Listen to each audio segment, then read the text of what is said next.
flow rate Q is the normal velocity times area.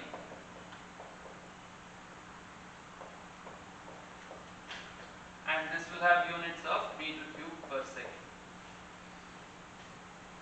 Okay, so you have the stuff per unit mass. Okay, stuff per unit mass multiplied by volume flow rate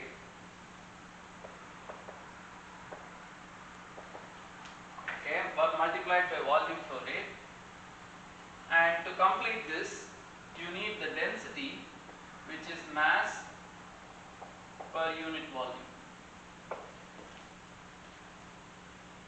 If you combine all these three together, V dot n times A times density of the fluid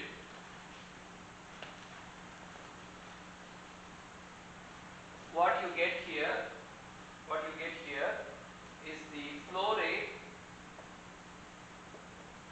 of quantity B per unit time.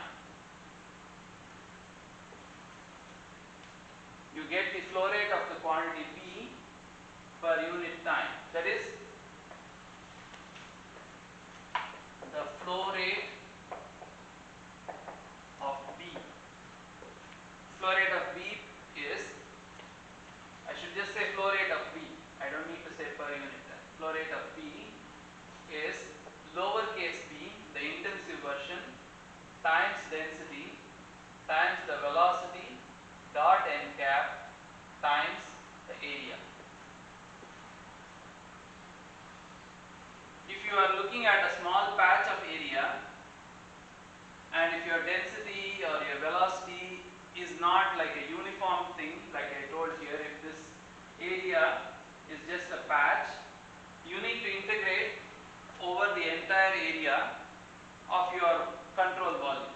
So you just need to write this P times rho V dot n dA integrated over the control surface.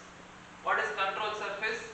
It's the surface that is bounding your control volume. So this would be a control surface. So would this. The 6 faces of this Q are your control surfaces. So control volume is the volume and control surface is the surface bounding the control volume. It's the area, it's meter square. So you need to, if you need to know the flow rate of B across a control surface, that would be this integral right here. So two main things that you need to put a box around. One is the flow rate of B across a control surface, and the other is the rate at which B changes within a control volume. So first important thing, volumetric change,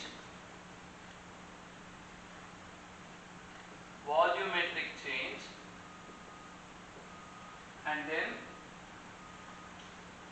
flow across a surface, or I'll just write surface, across a surface.